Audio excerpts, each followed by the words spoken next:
다주택자와 이 무주택자는 현재 부동산 시장에 어떻게 대처하면 좋을지. 일단 다주택자 입장에서는 직접 물어보면 터놓고 답해주는 부동산 인터뷰 직터뷰 시즌 3 월천대사 이주환입니다. 반갑습니다.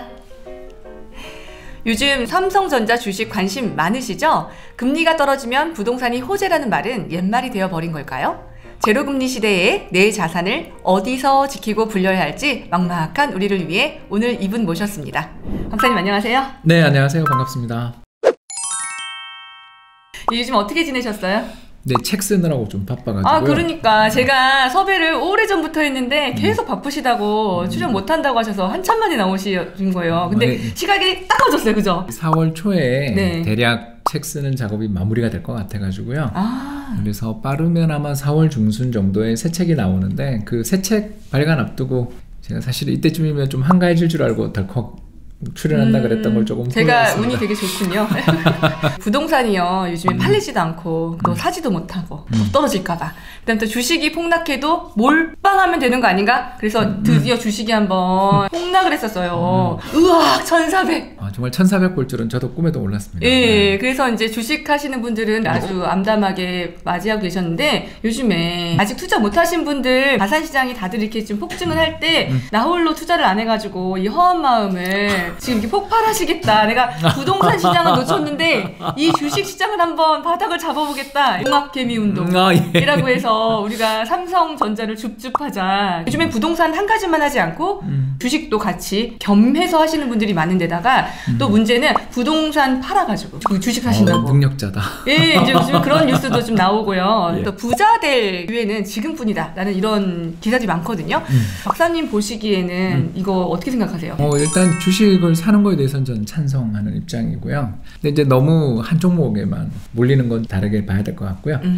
일단 삼성전자나 현대차처럼 우리가 딱 알고 또 수출 회복될 때 바로 탄력 있게 상승하는 그런 종목들 사는 거는 찬성인데 문제가 이제 수출이 빠르게 회복 안 될 때 빗나갈 여지들도 생각해서 종목을 좀 늘려가는 것도 괜찮은 방법이 될 것 같아요. 너무 한 종목에 몰빵하지 마라. 예, 그리고 이제 또 매수 시기도 좀 분할해서 예전에 주식시장이 폭락했던 사례들을 저 같은 경우는 87년부터 겪었으니까 이렇게 쭉 공부를 해보면 정말 예쁘게 이렇게 V자로 상승하는 경우가 오히려 드물어요. W자 더 긴 W자 아시죠? 무슨 말인지 알죠? 네. 지금 대드기 바운스냐 아니냐 논란도 막 많이 V자다 아니다 막 논란이 많아요. 제 생각에는 오늘 하루에 다 산다 여력이 있다 그러시면 그렇게 하는 것도 좋지만 예를 들어서 한 2주마다 한 번씩 또는 한 달마다 한 번씩 분할 매수하는 것도 나쁜 전략은 아닌 것 같아요. 저도 다시 지수가 떨어지면서 2월 2일 정도부터 이제 주식 계좌를 열어서 이제 하기 시작했는데요. 투자를 좀 하는 사람들은 나눠서 이렇게 분할 매수를 하는데 주변에서 얘기를 들어보면 정말 그 여윳돈 갖고 하시는 것도 아니고 그다음에 전부 다 그 대출을 이용해서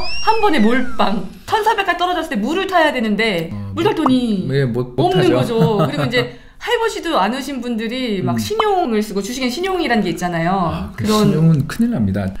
신용이 다 털려서 올라가는 거라는 걸 좀 꼭 말씀을 드리고 싶은데 이게 신용이 뭔지 잘 모르시는 분을 위해서 간단히 설명하자면 제가 주식을 한 1000만 원 들고 있어요. 그리고 1000만 원을 담보로 맡기고 4000만 원 빌렸다.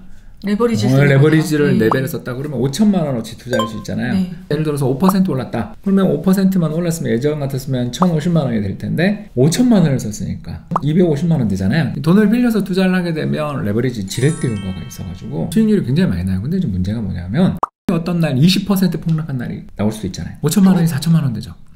자, 그렇게 되면 원금이 사라진 거죠. 그렇게 되면 이제 증권사나 저축은행이나 뭐 이런 증권사에서 전화가 와요. 추가적인 증거금, 추가적인 담보를 제출하지 않으시면 내일 전액 우리가 회수하겠다. 계좌가 부도나는 예, 그러니까 반대매매라고 부르죠, 그걸. 저는 웬만하면 자기 돈으로, 여력으로 부동산 투자했던 걸 차익 실현해서 하는 것 또는 적금 부었던 걸 주식으로 돌린다든가 이런 식으로 투자하는 거는 찬성. 저 같은 경우도 이번에 그렇게 했거든요. 저는 이제 외화예금 이런 걸 많이 갖고 있거나 금융기관에 장기 상품들, 연금 상품들 해지하면 손해니까 담보대출을 그 자산 내에서만 일부를 좀 빌린다든가 유동성을 확보한다든가 하는 식으로 하면 투자를 할 수 있는 여력들이 자기 자본 내에서 하는 건 문제가 없는데. 박사님 달러 많이 갖고 계시겠어요 그러면? 전 그 전체 운용하는 그 금융자산의 절반이 달러라서. 어머 친하계시네요. 제가 저기 맛있는 거 사겠습니다. 주식 얘기 여기까지 좀 하도록 하고요. 부동산 시장은 지금 아주 강력한 대책에 또 저금리까지 합쳐져가지고 문제는 아주 그 상황적으로만 보면 대책은 강하지만 저금리이기 때문에 지금 또 가격도 조정됐고요. 굉장히 좀 메리트 있는 시기란 말이에요. 그런데 지금 코로나 때문에 밖에 가지도 못하고 부동산 특성상 또 보고 사고 전세는 특히나 보고 사야 해야 되는데 사회적 거리감기 때문에 지금 팔지도 못하고 사지도 못하고 그러니까 이제 자산 시장이 점점 가치가 떨어지는 것 같다. 이런 금융적인 지표는 부동산에 꼭 영향을 궁극엔 주게 되는데 지금 안 좋단 말이에요. 상황들이 하이힐드 채권도 너무 안 좋고 그죠? 이런 것들 때문에 지금 사람들이 가격은 지금 부동산이 좀 다시 조정을 받으니까 메리트가 있어 보이는데 용기가 안 생기는 거예요. 그래서 이 다주택자와 무주택자는 현재 부동산 시장을 도대체 어떻게 대처하면 좋을까에 대한 이야기를 좀 나눠봤으면 좋겠어요. 네, 일단 부동산 시장은요 크게 네. 그 주식이랑 다른 게 세 가지 특징이 있어요. 세 가지 특징. 첫 번째 특징은 가격의 변동성이 주식에 비해서 부동산이 훨씬 덜하다는 거예요. 2008년 글로벌 금융위기 때 종합주가 지수가 2000포인트가 890포인트 됐거든요. 맞아요. 하락률 55%였어요. 그런데 부동산의 하락률은 8개월 동안 빠진 그 폭이 1.5%. 1.5%. 세상에.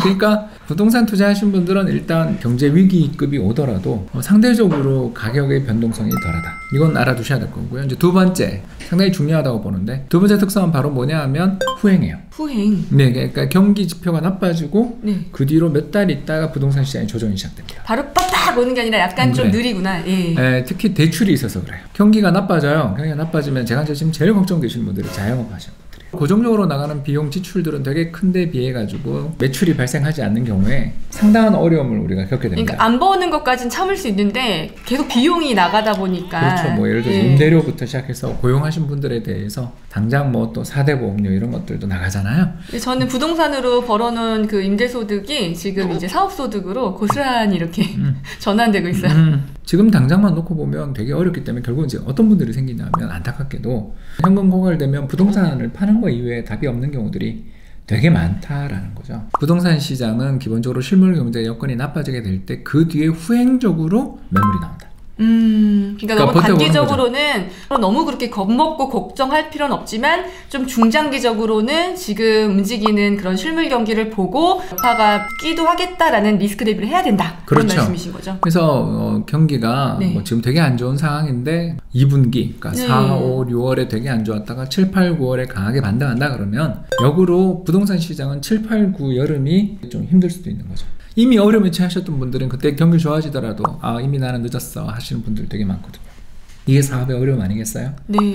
말하다 보니까 좀 우울해졌네요. 네, 세 맞아요. 번째 이야기를 드리자면 2008년 글로벌 금융위기 때를 이렇게 돌이켜보면요. 재밌는 현상을 발견할 수 있어요. 뭐냐 하면 서울을 비롯한 수도권 핵심 지역들은 그때 좀 조정을 받았습니다. 또 2010년까지 쫙 올랐다 11년부터 또 조정받았잖아요. 그런 데 비해 지방광역도시 아파트 가격은 계속 급등했습니다. 그때 아주 엄청 좋았죠. 예. 네. 그러니까 왜 그런가 이렇게 생각해 보시면 결국 서울은 보금자리 주택 50만 호 건설이 그때 발표됐잖아요. 서울 부동산 시장은 조정을 받았고 반대로 그런 공급 이슈들이 없었던 지방 부동산 시장들은 차화정 혹시 기억나시는지 모르겠어요.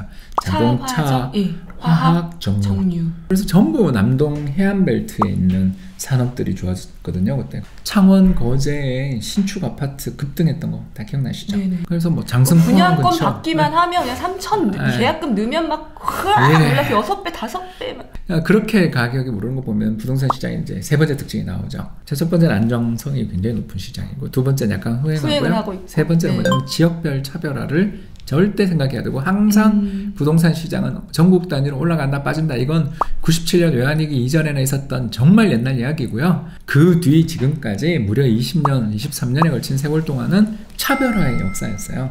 따라서 부동산 시장에서 제일 먼저 봐야 될 것은 경기지만 그 경기 다음으로 봐야 될 것은 후폭풍이 전달되는 후행적인 과정, 그게 자금. 돈 쪼달리는 사람은 어쩔 수 없이 급매로 팔아야 되는 지역들 존재하겠죠. 그리고 세 번째가 지역별 수급 분양에 대해서 예를 들어서 뭐 다 지어졌는데도 아직 집이 미분양 상태로 남아있는 동네가 있다. 경기 나쁠 때 더 문제 되겠죠. 그럼 이제 정리를 좀 해서 세 가지 특징을 말씀해 주셨잖아요. 다주택자와 이 무주택자는 현재 부동산 시장에 어떻게 대처하면 좋을지. 일단 다주택자 입장에서는 팔릴 수 있는 물건이 있다면 현금을 좀 확보하시는 것도. 그러니까 지금 사상 최고치를 향해서 계속 가다가 맞아요. 조정이니까 아쉬워서 못 내리는 거지. 내릴 수만 있으면 사실 거래는 되는 시장이잖아요. 다주택자들 중에서 특히 거래가 좀 잘 되는 물건들, 인기 지역 같은 경우는 현금 확보를 좀 해놓고 리스크 관리를 하시는 것도. 왜냐면 좀 벌었으니까 이제 차익을 좀 차익도 보시고. 많이 하셨을 테니까. 두 번째 이제 없는 분들은 올해 하반기에 기회인 거죠. 올해 하반기에. 네, 네. 그동안 모아둔 게 이제 힘을 발휘하는. 이럴 때 저는 가장 좀 포인트를 주고 싶은 게 전세값이 계속 올라가고 있는 지역의 네. 급매물들은 정말 찬스가 오는 거라고 생각해요. 왜냐하면 돈이 없으셨으니까 아직 안 사셨을 거 아니에요. 좀 있긴 있는데 모자라니까 못 샀잖아요. 박사님이 지금 굉장히 애둘러서 얘기를 하셨는데요. 민감하니까 이제 무슨 말이냐면 이제 그 투기적인 요소 심리도 좀 많이 다운됐고 그 다음에 청약도 기다리시고 이런 분들 때문에 또 주택도 공급이 이제 많이 좀 줄고 있고 여러 가지 요인으로 올해 시장은 전세가 상승할 것으로 기대되니 좀 활용을 하시면 좋겠다. 오늘은요, 홍춘욱 박사님과 함께 부동산 시장의 특징과 대처 방향에 대해서 이야기를 나눠봤습니다. 자, 다음 시간에도요, 박사님과 함께 불황에도 흔들리지 않는 자산 배분법에 대해서 이야기를 나눠보도록 하겠습니다. 오늘 내용도 유익하셨다면 좋아요. 다음 편이 기대되신다면 구독 부탁드립니다. 그럼 저희는 다음 주에 뵙겠습니다.